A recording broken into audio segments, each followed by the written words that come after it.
नमस्कार दोस्तों। आज आपके सामने हम किसी कहानी को लेके नहीं आए हैं, बल्कि एक किस्से के साथ एक मुद्दे को लेके आए हैं जो कि बहुत ही गंभीर है। तो हमारे पास एक महिला आती हैं आज अपने शौहर, अपने पति के साथ। उनको थोड़ी समस्या थी, दर्द वगैरह थी, जिसके सिलसिले में वो आई थी। लेकिन जो मेन मुद्दा है इसमें वो ये था कि वो पल-पल पे रो रही थी। वो 2 शब्द नहीं बोल पा रही थी और फिर फूट-फूट के रोने लग जाती थी। तो कोई बहुत बड़ी चीज़ नहीं थी ये समझना कि वो इमोशनल टर्मॉइल से गुज़र रही हैं। इसमें जो सबसे ज़्यादा ध्यान केंद्रित करने वाली बात है वो ये है कि जो उनके साथ आए थे, उनकी बॉडी लैंग्वेज से, उनके तरीके और सलीके से ये साफ पता चल रहा था कि उन्होंने उन्हें अस्पताल लाके उन पे बहुत ज़बरदस्त एहसान किया है। अच्छा, दूसरी बात ये थी कि हमारे समाज में जैसे कि एक कॉमन टेंडेंसी है कि अगर किसी को भी किसी भी तरीके का कोई भी इमोशंस या कोई भी मेंटल इश्यूज़ होते हैं, तो उन लोगों ने एक जनरलाइज़्ड डायग्नोसिस कर रखी है पागलपन। ठीक है, कर रखी है। सबसे बड़ी बात कि वो फिर उसको उसी आदमी के सामने बार-बार दोहराते रहते हैं।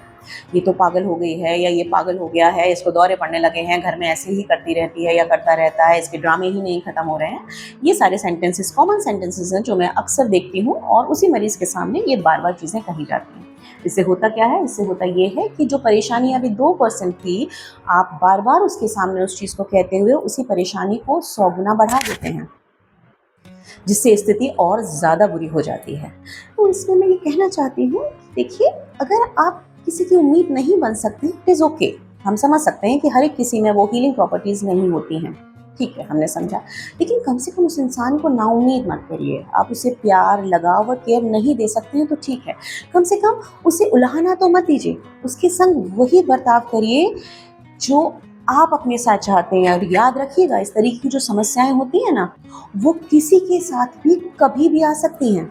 तो बर्ताव वही करें जो आप अपने ऊपर झेल सकें, जैसा बर्ताव आप अपने साथ होने की उम्मीद करें किसी भी बुरे समय में। समझे? चलिए, समझदार को इशारा काफ़ी है। ध्यान रखिएगा, मानसिक समस्याएं जो होती हैं वो पागलपन नहीं होती हैं, उनके भी इलाज होते हैं और वो किसी को भी हो सकती हैं और बिल्कुल ठीक भी हो जाती हैं। ठीक? चलिए, आज की बात बस यहीं तक। कल फिर मिलेंगे किसी नए मुद्दे पे बात करने के लिए। तब तक के लिए नमस्कार, टेक केयर एंड बाय।